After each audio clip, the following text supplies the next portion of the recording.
Kita masih tetap bangkit berdiri. Kita bertepuk tangan untuk Tuhan kita. Sekali lagi kita akan kerja kita katakan Yesus jalan kebenaran dan jalan kehidupan.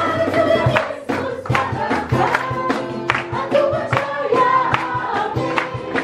di dalam namanya ada keselamatan kekal. Katakan glory.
Sebabnya melalui pujian, penyembahan kami pada saat pagi hari ini kiranya menjadi persembahan yang indah di hadirat Tuhan. Dan setiap kami boleh disentuh hatinya oleh Tuhan. Mari Bapak, kami bersyukur karena hari ini menjadi hari yang spesial, yang istimewa, karena kami boleh menikmati anugerah yang besar, kasih rahmat Tuhan yang luar biasa buat setiap kami. Dan sebentar kami mau merenungkan kebenaran firman Tuhan. Tuhan memberkati kami semua. Kami siap untuk mendengarkan firman Tuhan. Di dalam nama Tuhan kami Yesus Kristus. Kita yang percaya boleh katakan amin. Silakan duduk Ibu Bapak saudara-saudara Tuhan. Shalom semuanya. Katakan kanan kirimu shalom. Bapak Ibu yang dikasihi Tuhan, kalau belum mendapatkan senyuman kanan kirinya, jangan berhenti untuk melihat dia. Waduh, ya. Nah, ketika saya berangkat tadi dari Solo, memang mendung. Kemudian ada mulai gerimis sedikit, ya. Tetapi kemudian ketika lanjut ke timur, memasuki Palur, bersyukur, mulai terlihat langit cerah dan lebih dari itu ada mentari, ada surya yang bersinar, dan itulah yang membuat makin bersukacita. Karena saya berpikir, wow, ini di tempat yang dingin, udaranya mendung, aduh nanti kalau hujan gimana. Tetapi sekali lagi, ketika Tuhan nyatakan cuaca yang baik, ya, yang indah, sehingga surya itu mulai terlihat. Ibu Bapak sukacita saat ini? Amin ya. Tahukah bahwa kita sangat dikasihi Tuhan? Amin. Ya, Tuhan itu mengasihi kita. Kan ini katakan Tuhan mengasihimu. Iya. Coba balas ketika saudara sudah mendapatkan salam Tuhan mengasihimu. Katakan kembali, Tuhan mengasihimu juga. Iya. Oke. Terus kita katakan sama-sama, Tuhan mau juga saudara. Baik, nama saya Immanuel Seldis. Karena sebetulnya di akta itu hanya Seldi aja. Nggak ada Immanuelnya, karena Immanuel Seldi Soeharto. Tapi nggak ada Soehartonya juga, hanya Immanuel. Hanya Seldi. Kemudian ketika saya sekolah, perlu rapot, ya dikasih tambahan orang tua, Seldi Soeharto. Karena ayah saya namanya Soeharto. Ya, saya masih saudara kandung, beda-beda tipis sih sebetulnya dengan Tommy Soeharto. Ya, cuman beda sih, sama-sama ayahnya Soeharto, tapi beda. Nah, kemudian mulai remaja dan bertobat, pemuda bertobat, kemudian dikasih nama Immanuel.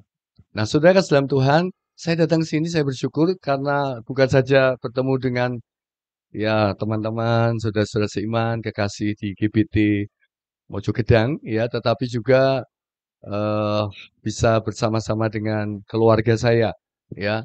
Saya bersama dengan istri. Coba istri saya yang mana nih? Ya, ya. Kami baru menikah 32 tahun yang lalu. Jadi nggak terasa dan besan saya, ada besan saya di depan samping ya kita baik. Namanya Pak Edi, ya, dan saya panggil Bu Edi, ya. Besan saya yang sangat baik, ya, karena setiap hari pasti menyapa saya dan mengirim saya ayat-ayat, ya. Walaupun kadang jarang saya balas, tapi tetap setiap hari dikasih nats ayat, ya. Jadi kalau saya menganggap dia seperti kakak saya. Nah, tapi kebahagiaan itu lebih dari semuanya, bertemu saudara, bertemu bersama keluarga. Kita ini bertemu dengan Tuhan. Amin.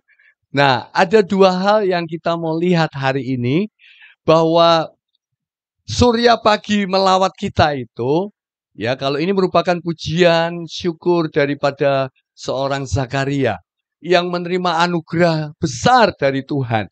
Maka dia nyanyikan pujian ini dan dia katakan bahwa surya itu melawat umatnya. Nah, ada dua hal yang langsung saya mau jelaskan sedikit. Yang pertama, mengapa sih surya itu melawat umat Tuhan? Dan surya itu berbicara tentang kehadiran Allah ke dunia ini. Ya, kalau Bapak Ibu Saudara, saya akan baca. Nah, ini Lukas pasal berapa, Pak? Ya. Nah, Saudara, eh, kalau melihat di dalam bagian nats ini ya, saya buka dan membaca supaya kita tahu bagian itu. Lukas 1, tapi bukan ayat 7 dan 8, maksudnya ayat 78 itu. Ya, di sana dikatakan bahwa oleh rahmat dan belas kasihan dari Allah kita, dengan mana ia akan melawat kita surya pagi dari tempat yang tinggi, untuk menyinari mereka yang diam dalam kegelapan dan dalam naungan maut, untuk mengarahkan kaki kita kepada jalan damai.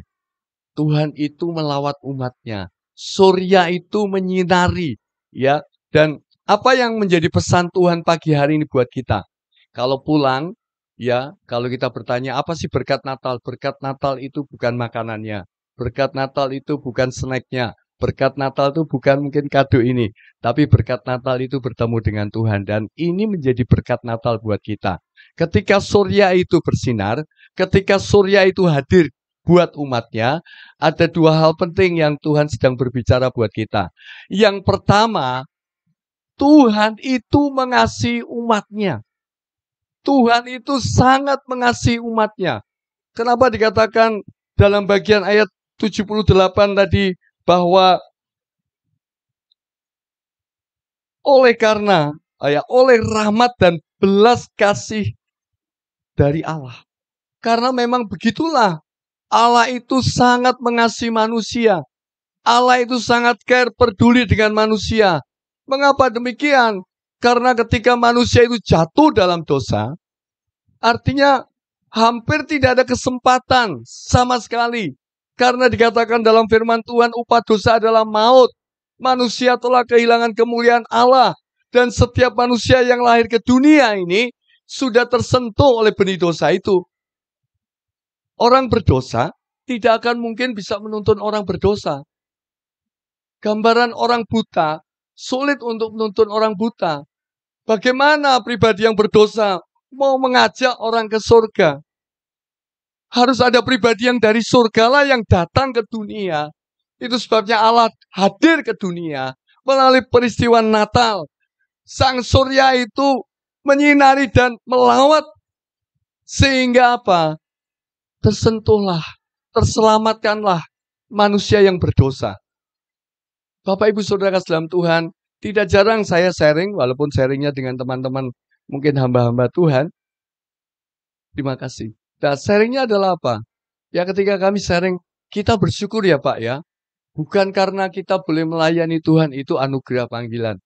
Tapi kalau kita melihat hidup kita yang lama, berantakan, hancur, bobrok.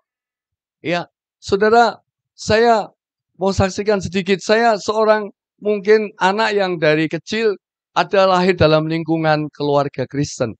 Karena ibu saya Kristen, papa saya tadinya Katolik terus kemudian jadi Kristen. Jadi itulah dibesarkan. Tapi itu tidak menjamin. Karena rupanya dalam pertumbuhan, ya beranjak menjadi remaja, mulai tersentuh dengan banyak kenakalan-kenakalan. Ayah saya sangat sibuk bekerja, ibu saya juga sibuk berorganisasi, dan nggak ada yang membimbing dengan baik. Sehingga saya mulai nakal kanan kiri dan masuklah dalam banyak hal yang tidak baik. Ya, kemudian kalau saya sharing dengan teman, tanya, kamu nakal karena apa? Wah, aku karena lingkungan diajak teman saya. Kamu nakal karena apa? Saya nakal karena pergaulan saya. Lah kalau saya nakal karena apa? Karena diri saya sendiri. Tidak ada pernah yang mengajak saya pergi ke tempat-tempat yang tidak baik. Tapi saya pergi ke sana. Karena saya nakal. Saudara dalam Tuhan. Dan satu waktu Roh Kudus bicara dengan saya. Kamu jauh dari Tuhan. Kamu berdosa. Ya. Dan ketika saya ada di dalam kamar saya. Disitulah saya ingat. Ya, di mana Roh Kudus berbicara buat saya. Ya, melalui satu gambaran begini. Kalau kamarmu ini, kalau ada gempa, kamarmu ini, kemudian bagian ruanganmu ini runtuh. Ya, bangunan rumah ini runtuh. Kemudian kamu tertimpa runtuhan itu, kamu mati. Dan kemudian kalau kamu mati, apa ceritanya? Saya berpikir, iya pasti neraka Tuhan. Bertobat. Allah mengasihimu. Allah mengasihi kita semua. Itu sebabnya surya itu melawat umatnya karena Allah mengasihi umatnya. Ibu bapak saudara dalam Tuhan, Allah sangat mengasihi kita. Dalam Yohanes 3:16 nats yang sangat familiar, karena begitu besar kasih Allah akan dunia ini. Allah mengasihi kita. Ya, itu sebabnya Dia hadir karena tidak ada cara lain untuk menyelamatkan saudara dan saya berdosa ini. Tidak ada cara lain untuk menyelamatkan umat manusia yang berdosa ini. Dengan amalnya nggak bisa. Dengan kesalehannya nggak bisa. Dengan kepintarannya nggak bisa. Dengan apapun perbuatan baiknya nggak bisa. Karena standar kebenaran Allah itu begitu tinggi. Mungkin ada di antara kita berkata, saya ini bisa lah karena dosa saya kecil. Dosa sekecil amuba pun misalnya di mikroskop, itu pun juga tidak bisa untuk ada diam ya di surga yang mulia. Karena Allah yang Maha Kudus, kediamannya begitu kudus ya. Jadi itu sebabnya dosa tidak akan ada tempat di surga itu. Harus ada pribadi yang menebus kita. Harus ada pribadi Allah sendiri yang hadir ke dunia menyelamatkan kita. Dia mengasihi saudara lo ya. Coba tadi sebelum saya melayani ini, kami berbisik berdua di situ, saya dan istri. Saya lihat ketua panitia ini tambah ganteng, saudara. Karena ketua panitia itu pernah tinggal bersama kami beberapa bulan. Ya, masih. Ya, si Tuhan kalau saudara. Jadi saya tahu kesehariannya. Saya tahu bagaimana kehidupannya. Ya Tuhan yang menolong dia. Karena Tuhan mengasihi dia. Ya. Bapak Ibu Saudara kasih dalam Tuhan. Tuhan tuh mengasihi kita. Kita ini orang yang bejat, yang munafik, yang kadang-kadang tobatnya soto babat. ya ngomong ampun hari ini besok dilakukan lagi. Saya mau katakan begini, kehidupan ibadah itu tidak menjamin, saudara. Yang saya maksud adalah setiap kali kita bertemu dengan Tuhan harus mengalami perubahan hidup. Saudara mau ibadah tepuk tangan, loncat, angkat tangan, puji Tuhan, itu luar biasa. Tetapi sepulang dari gereja, sepulang dari ibadah, sepulang dari pertemuan itu, saudara harus ada perubahan hidup. Ya, karena Allah mengasihi hidupmu, maka Dia akan terus mengisi ruang hatimu dengan kasih-Nya. Makanya anak Tuhan tidak akan pernah kekurangan kasih Tuhan. Amin. Saya mau katakan mungkin yang masih lajang, jomblo, jangan saudara berpikir gini, aduh, ya aku nggak ada yang ngasihin aku. Enggak loh, kasih Tuhan itu sudah melimpah. Ketika engkau datang kepada Tuhan, engkau bawa hidupmu pada Tuhan, maka kasih-Nya mengalir di ruang hatimu, di rongga-rongga hatimu, memenuhi dalam hatimu. Sehingga, kamu kok sendiri bisa sukacita? Iya, karena kan kasih Tuhan. Kamu mungkin single parent, kok bisa sukacita? Iya, karena Tuhan mengasihi aku. Aku menjadi pribadi yang berharga. Kita nggak perlu lagi cari jadi caper. Kita kepingin orang mungkin cari perhatian orang. Ya, sampai kadang-kadang kalau kurang diperhatikan aja kita menjadi nggak semangat. Sekali lagi, Bapak Ibu Saudara, Allah sangat mengasihi kita. Itu sebabnya Dia hadir. Dia menyelamatkan kita. Satu waktu ada seorang kaya raya, ya dia raja pulau, dia raja kapal, dia bernama Onassis. Dan Onassis ini begitu punya apapun di dunia ini. Ya, saya katakan punya karena harta punya, uang punya, kapal mewah punya, bahkan di dalam kapalnya itu ada kamar mandi bathtubnya itu kerannya dilapisi emas. Ya, wah dan luar biasa. Ya, pulau-pulau dia punya. Tapi di akhir ketika dia mau meninggal, dia katakan hidupku kering. Tanpa Tuhan hidupku kering. Tanpa Tuhan walaupun ada uang tapi tidak pernah damai. Tanpa Tuhan walaupun ada uang tapi aku tidak pernah merasakan sukacita yang sesungguhnya. Itu sebabnya Natal hadir karena Tuhan mengasihi engkau. Bapak Ibu Saudara yang kasih dalam Tuhan, saya teringat Mbah Cipto, itu adalah mungkin jemaat pertama yang kami layani di Solo, maksudnya yang kami baptis di Solo.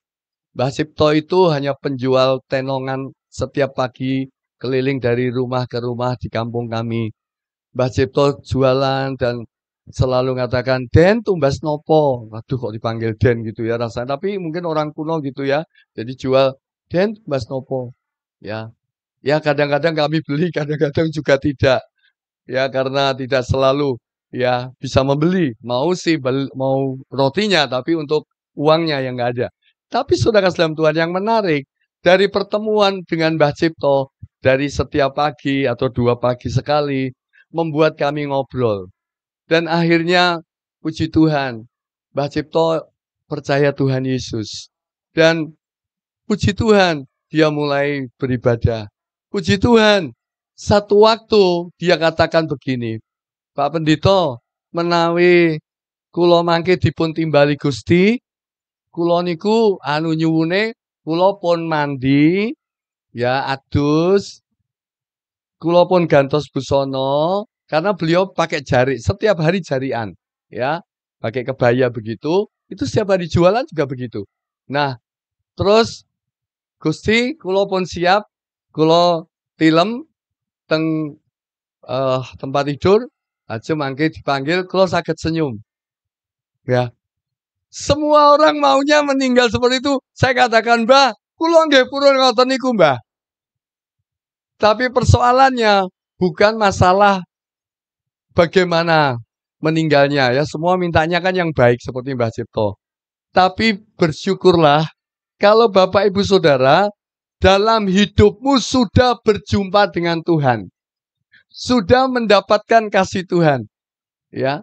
Saudara sudah menerima yang terbaik yaitu keselamatan dari Tuhan. Jadi orang yang bahagia adalah orang yang sudah mendapatkan Tuhan dalam hidupnya. Amin. Jadi saudara adalah orang yang berbahagia. Jadi kalau saudara katakan, sing bahagia ki sing sugih, sing duwe duit, sing duwe pangkat, sing terkenal, sing viral. Enggak. Tapi orang yang berbahagia adalah orang yang mendapatkan Tuhan dalam hidupnya. Dan saudara dapetin Tuhan, dapetin keselamatan. Dapetin Tuhan, dapetin kebahagiaan. Dapetin Tuhan, dapetin rancangan yang sempurna, rancangan yang indah. Jadi biarlah surya ya pagi melawat kita itu sungguh-sungguh kita rasakan. Terima kasih Tuhan, Engkau melawat aku yang tadinya hidupnya berantakan, yang hidupnya tadi nggak jelas, yang hidupnya munafik, ya kadang-kadang kelihatan baik, ya tahu-tahu di luaran sana tidak sesuai. Nah, saudara kasih dalam Tuhan, hidupmu harus berbanding lurus, ya dengan panggilanmu itu anak Tuhan, orang percaya Tuhan. Jadi saudara tunjukkan di tengah-tengah kehidupanmu di masyarakat pun juga demikian. Saya mau katakan, mari kalau sudah dapetin Tuhan, kasihnya Tuhan, setiap hari harus terus bawa hidup kepada Tuhan. Saudara selalu rindu untuk setiap hari mendapatkan Tuhan. Kenapa dikatakan dalam Alkitab bahwa carilah Tuhan, maka kamu akan hidup. Kita harus bawa hidup kita kepada Tuhan setiap pagi. Saat saudara buka mata, langsung yang dicari adalah Tuhan. Bukan yang dicari adalah kopi, roti, istri, dan yang lain. Ya. Dan seringkali yang pertama kita lakukan adalah ingin mencari HP. Ya, tapi mulai yuk carilah Tuhan. Carilah Tuhan, bawalah hidup pada Tuhan. Karena ketika engkau mendapatkan kasih-Nya, berfellowship dengan Dia, intim dengan Tuhan, maka hidupmu hari itu akan jadi makin berbahagia. Walaupun hari itu ada banyak beban, ada banyak pergumulan, ada banyak PR-PR, ada banyak mungkin persoalan yang akan hadir sepanjang hari itu. Walaupun kita 24 jam kita lalui, tapi jam pertama kita datang pada Tuhan, maka Tuhan akan menolong kita. Allah mengasihi kita. Itu alasannya mengapa surya itu melawat, karena Tuhan mengasihi kita. Sekali lagi katakan kanan kirimu, Tuhan mengasihi kita loh. Amin. Ya, semua tokoh-tokoh Alkitab itu juga seperti itu. Memulai sesuatu dengan Tuhan. Abraham berjalan kemanapun dia melangkah bangun mezbah. Daniel setiap hari disiplin dengan doanya. Pemazmur Daud juga selalu rindu untuk di pelataran Tuhan daripada di luar sana. Saudara dalam Tuhan, mari hidupmu tidak kosong, hidupmu tidak sia-sia, hidupmu berarti bagi Tuhan. Tidak ada kata sibuk, saudara harus gunakan waktumu untuk Tuhan. Kalau saudara menganggap bahwa Tuhan itu pribadi yang segalanya, yang terpenting dalam hidupmu, yang terutama dalam hidupmu, maka engkau pasti akan memberikan waktu buat Tuhan. Amin. Saya menganggap bahwa pasangan hidup saya, istri saya itu penting. Maka saya akan berikan waktu buat dia. Walaupun saya sibuk pelayanan, walaupun saya mungkin sibuk melakukan tugas yang lain, saya tetap memberikan waktu untuk berdoa bersama, makan bersama, jalan bersama, sharing bersama, ya, karena waktu bersama dengan dia penting, karena saya menganggap dia penting. Tuhan segalanya buat hidupku, maka aku akan memberikan waktu untuk Tuhan. Aneh, kita bisa berjam-jam bermedsos, kita bisa berjam-jam mungkin di depan televisi, kita yang suka nonton bola, kita yang mungkin yang nonton balap gitu atau yang lain, ya, drama dan sebagainya. Tapi untuk Tuhan saja waktu kita sulit. Hari ini ingat, saudara adalah pribadi yang dikasih Tuhan dan berikan waktu untuk Tuhan. Jangan katakan sibuk. Sibuk itu dalam bahasa Inggris apa? Busy. Ya.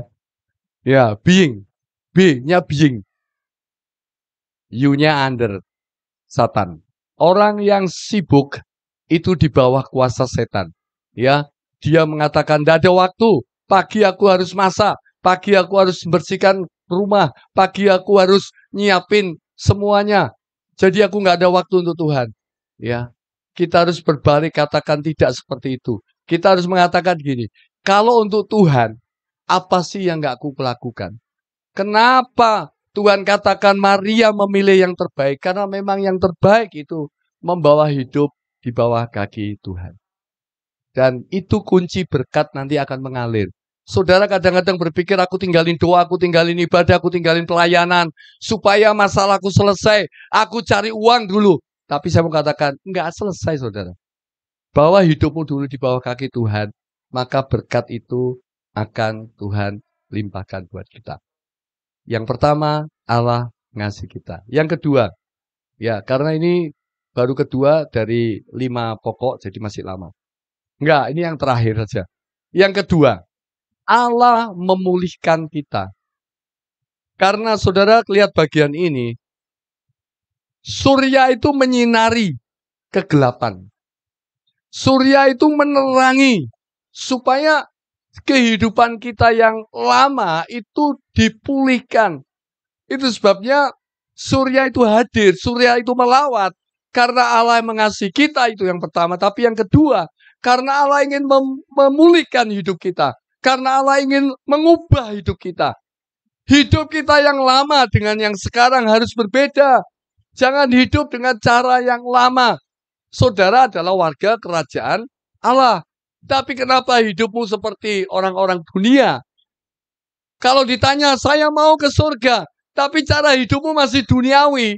Masih senang banyak hal dengan dosa, kedagingan, duniawi. Aneh. Itu nggak sesuai. Harus matching. Ketika kita katakan saya adalah warga negara kerajaan Allah. Wah, negara kerajaan Allah. Ya, warga kerajaan Allah. Berarti cara hidup saya harus berubah. Cara hidup saya harus berbeda. Ya.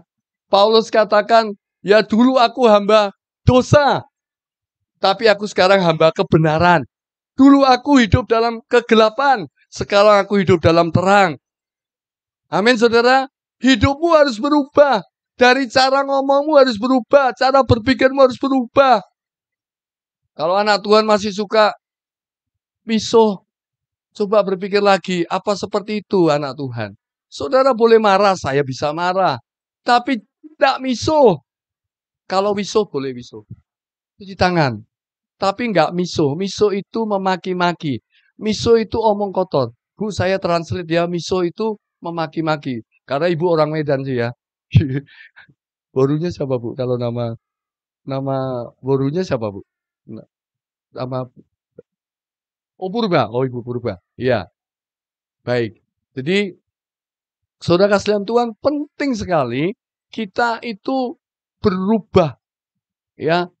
Coba bayangkan kalau ibu bapak saudara datang beribadah. Kemudian tetanggamu tahu di hari Minggu saudara beribadah. Dan setelah saudara pulang ya dari ibadah, dia lihat kehidupan sehari-harimu nggak jadi berkat. Apa yang mereka bisa dapatkan? Oh podo wae. Malah pisuannya lebih serem, akeh variasine. Wah itu kan aneh. Ya, ibu bapak saudara sekalian Tuhan, mari hidupmu harus berubah. Kalau orang katakan, ya siapa sih yang disakiti nggak sakit? Ya betul, aku sakit. Tapi Tuhan yang menyembuhkan hatiku. Jangan simpan luka hatimu. Jangan simpan luka batinmu. Ya, saudara kasih dalam Tuhan, ngeri loh orang hari-hari ini. Ya, tahu nggak saudara, banyak orang stres loh. Bahkan kalau buka Google ya, nanti ada satu artikel yang mengatakan begini. Orang Indonesia, 1 dari 4 orang Indonesia itu terkena gangguan mental.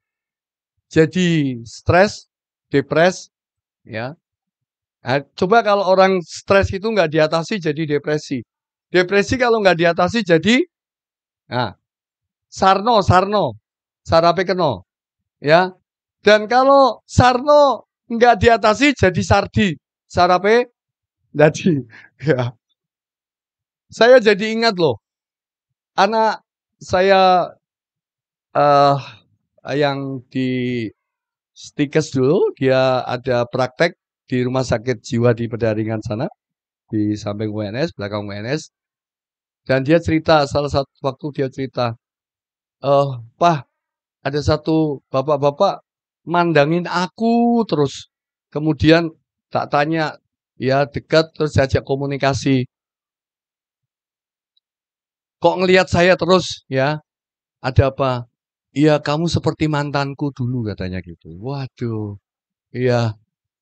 Oh, nah, untungnya, untungnya anak saya di sana hanya praktek 2 minggu habis sudah selesai gitu ya. Gojekannya gitu. Jadi ibu bapak saudara begitu banyak orang yang hari-hari ini mungkin anak Tuhan tetapi tidak ada sukacita. Anak Tuhan tapi tidak ada keceriaan karena hidupnya terlalu banyak beban. Sementara Allah mau memulihkan hidupnya, tapi dia membiarkan hidupnya di dalam beban-beban. Allah katakan, marilah datang kepadaku. Yesus katakan, marilah datang kepadaku. Yang letih dan beban berat. Karena Tuhan ingin saudara memberikan kelegaan. Ayo hidupmu berat, yuk jangan disungguh sendiri. Ada Tuhan yang siap menyediakan berkat. Ada Tuhan yang siap untuk melakukan mujizat. Ada Tuhan yang siap menyediakan memelihara dengan begitu luar biasa. Bahkan ada yang belum kita pikirkan. Tuhan sediakan bagi kita. Tapi kita harus serahin sama Tuhan. Dia ingin pulihkan hidup kita. Ya, kadang-kadang kita berpikir begini. Saya pikir orang yang kaya itu pasti berbahagianya luar biasa. Tidak selalu demikian Bapak Ibu. Yang berbahagia adalah orang yang punya Tuhan dalam hidupnya. Satu waktu ada seorang bapak pria bernama Scott Young. Ya, orang Skotlandia dia. Dia adalah salah satu orang yang kaya karena hartanya di atas 1 T. Ya, bukan hanya sekedar 1 M. Karena kalau cuma 1 M, saya punya 5 M. Ember. Terus dengan istrinya. Dia bermasalah terus dengan pasangannya. Entah soal harta gono gini, entah soal finansial keuangan dalam rumahnya dan perusahaannya. Satu waktu mulai meruncing, saudara. Akhirnya mereka berpisah, mereka bercerai. Dan ujung-ujungnya, singkat cerita aja ya, rupanya ditemukan Bapak Scott yang ini bunuh diri. Loh, dalam pikiran kita, masa sih Suge kok bunuh diri? Masa kaya raya kok bunuh diri? Kan hidupnya happy-happy aja enak. Ngapain? Sampai stres, depresi, sampai bunuh diri. Nyatanya demikian. Jadi sekali lagi Ibu Bapak, Tuhan ingin merubah hidupmu menjadi hidup yang sungguh hidup di dalam Tuhan. Bukan hidup yang penuh dengan kesia-siaan. Ini yang Tuhan inginkan supaya saudara lihat bahwa hidup memang berat, tapi kita punya Tuhan. Mungkin di akhir tahun ini kita flashback kembali ya ke awal tahun 2024. Waktu masuk tahun 2024, bukankah kita mengatakan 2024 aku dapat ini, dapat itu, bisa itu, beli ini, punya ini dan sudah dapat? Sudah diraih? Ada yang mengatakan, tahun 2024 aku married. 2024 aku punya pasangan. Wah, 2024 usahaku makin meningkat. Semua berjalan lancar seperti itu? Kadang tidak. Tidak jadi soal. Karena memang bukan itu yang menjadi persoalan utamanya. Tetapi Tuhan ingin memulihkan hidup kita. Supaya kita makin mengasihi Tuhan daripada uang. Kenapa Tuhan katakan pilih mamon, Allah atau maman? Karena memang godaan buat setiap kita. Jangankan saudara hamba Tuhan pun bisa. Ya, ini uang atau Tuhan. Ya, bahkan kadang-kadang tidak jarang ya kelihatannya pelayanan tapi yang dicari uang. Kelihatannya ya pelayanan proyek tapi yang dicari uang. Mari kita mau sadar bahwa Tuhan segalanya. Dan di tengah-tengah beban hidup itu, kita harus mengandalkan Tuhan. Tahun ini adalah tahunnya Agus. Agus ini memang luar biasa.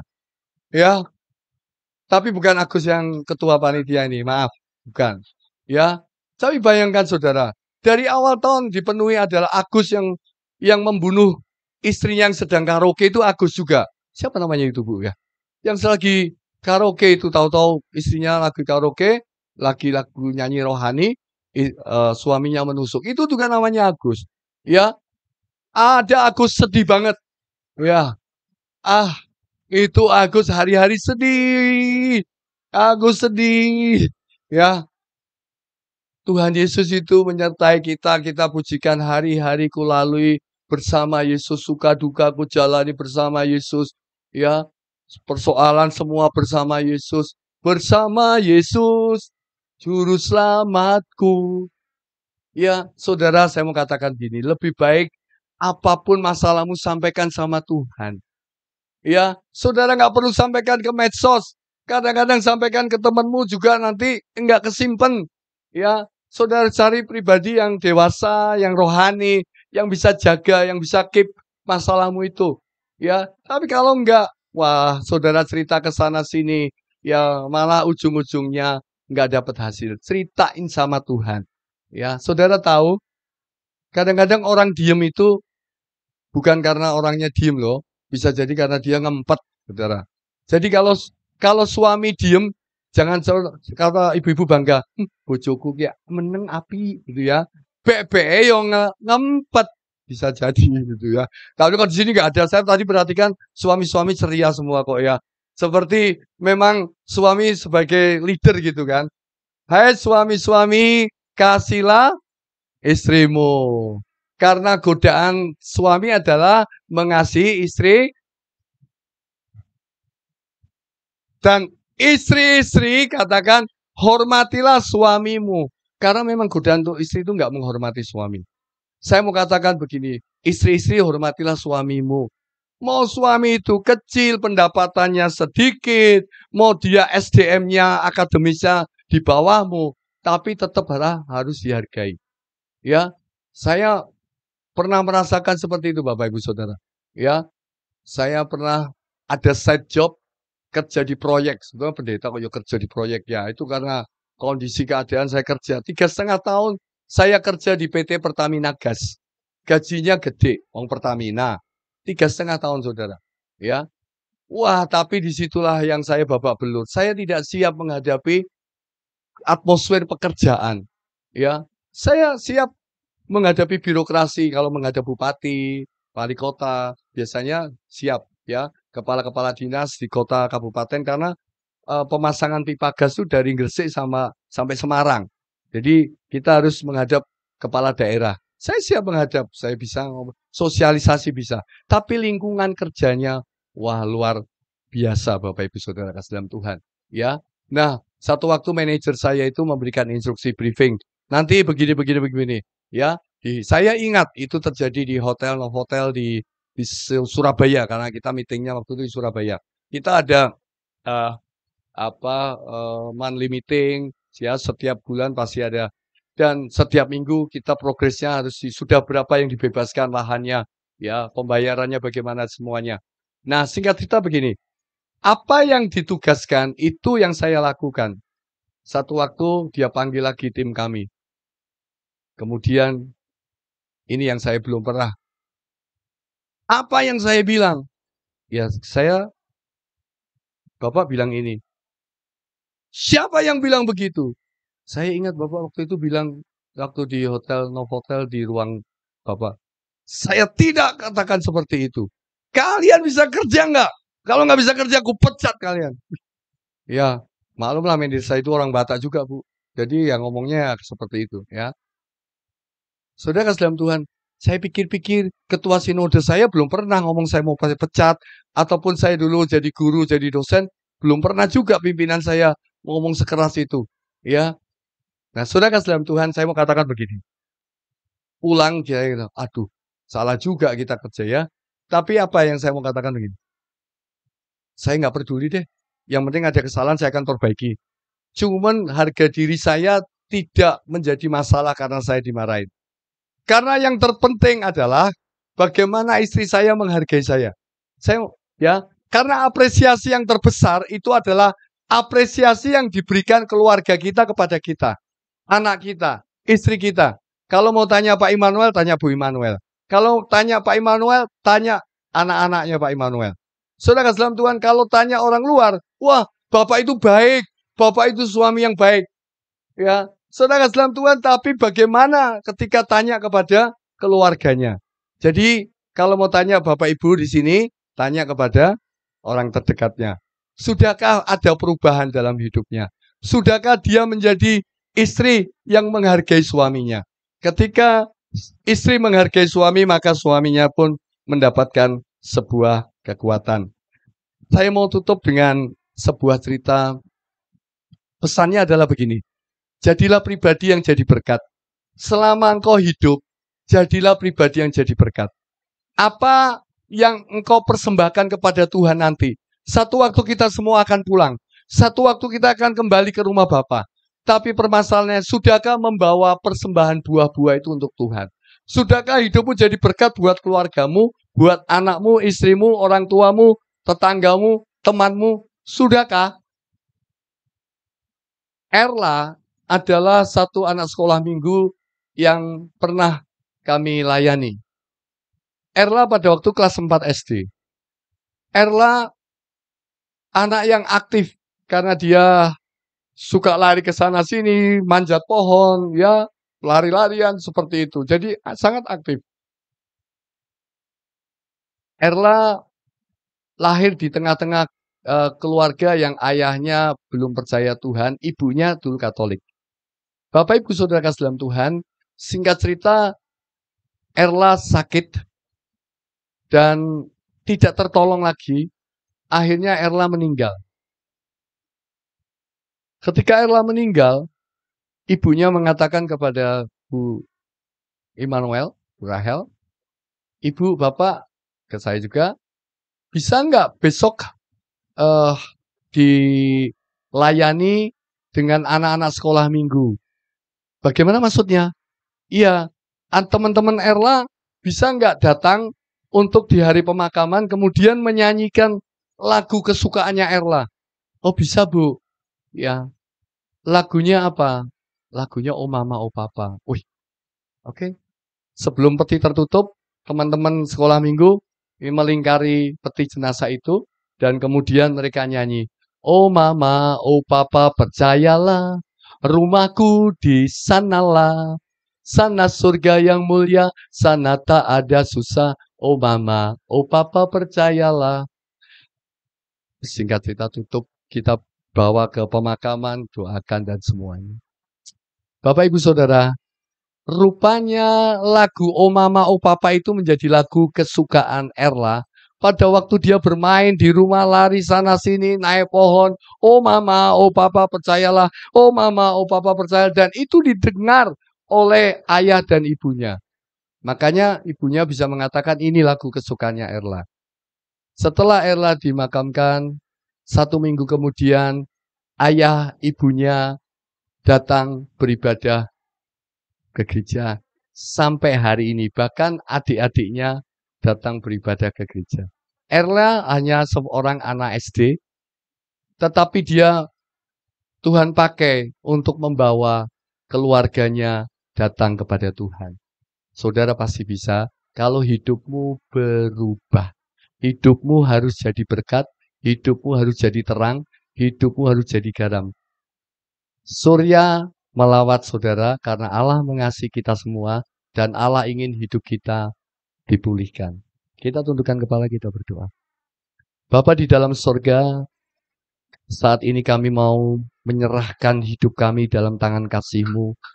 Kami memperingati Natal dari tahun ke tahun, mungkin sama, kalaupun berbeda tidak terlalu jauh Tuhan.